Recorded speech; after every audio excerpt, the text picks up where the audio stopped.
Illinois faces some big challenges. Today, we're about to hear a truly honest analysis of the problems we face. Equally as important, you'll also hear an in-depth discussion of some practical solutions. This is your radio source for stories, the insight, and the answers you won't hear anywhere else. Not in the media and not coming from Springfield. You're listening to Illinois Rising, presented by the Illinois Policy Institute. Now, here's your host, AM 560's Dan Proft.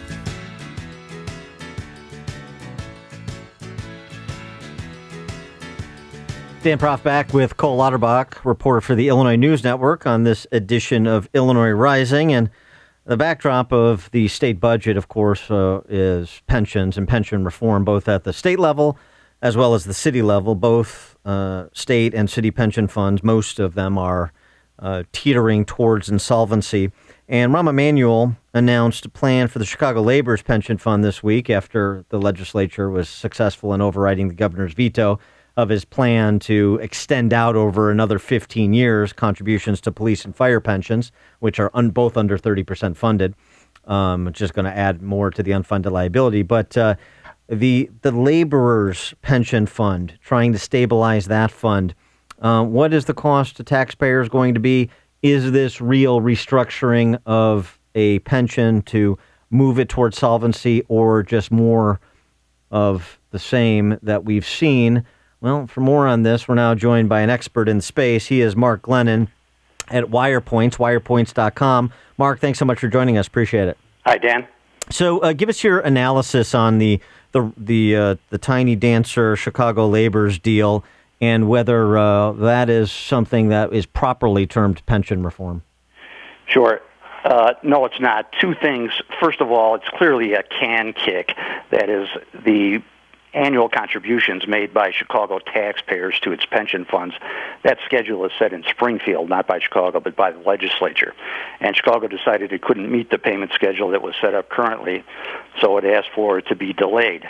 And so this bill reduces the current contribution by about $300 million and total contributions by about $500 million. So similar play to what Rahm did with Chicago police and fire, same deal.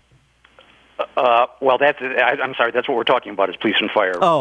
Okay, yeah, go ahead. Yes, but yes, similar deal. This has been a recurrent theme in most of the so-called pension reform bills.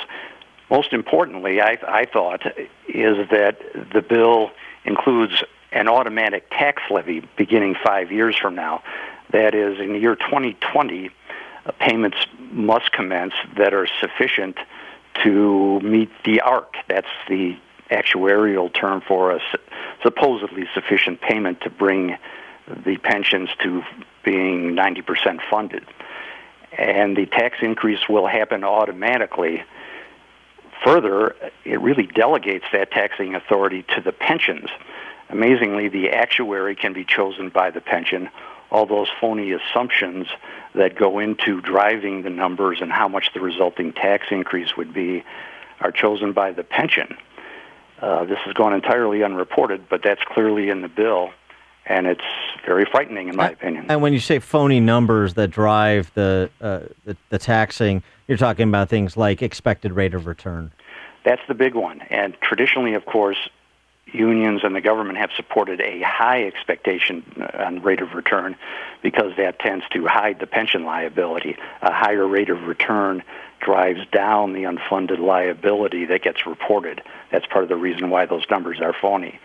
So come 5 years from now, we'll have the perverse situation where the union members and political people on the pension board will have an incentive to lower those expected rates of return, drive up the required contribution each year, and the resulting automatic tax increase, property taxes.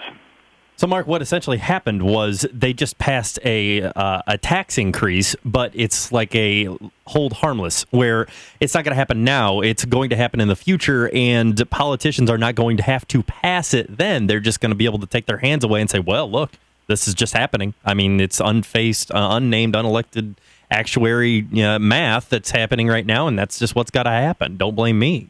That's precisely it. 5 years from now, an automatic tax increase can kick for now, and the actuary and numbers gamers will be the pension itself. What does this mean for the solvency of these pension funds? I mean, taking it from the pensioner's perspective, if you're a cop, a firefighter, a laborer, a city employee, and you're 45 years old and you got another 15, maybe 20 years to put in before you want to retire, are you in a safe position in terms of the expectation your pension is going to be there when you need it? No, you are not. I would be quite terrified, and I have family members, in-laws, and such that are in the firefighters fund. It's already only about 25% funded, which is horrible. Clearly, that unfunded liability will spike up in the next 5 years. And assuming the city could ever make those required payments starting 5 years from now, which it won't be able to, it would supposedly start stabilizing after that.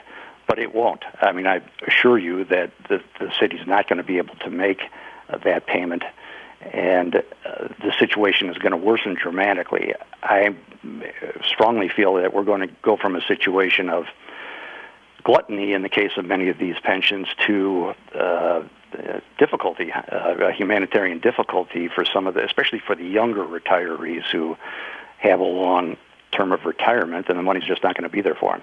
He is Mark Glennon at wirepoints.com. He writes often on pensions, and it's always compelling stuff, helping you understand a complicated subject. Mark, thanks so much for joining us. Appreciate it. Thank you, Dan. Bye-bye.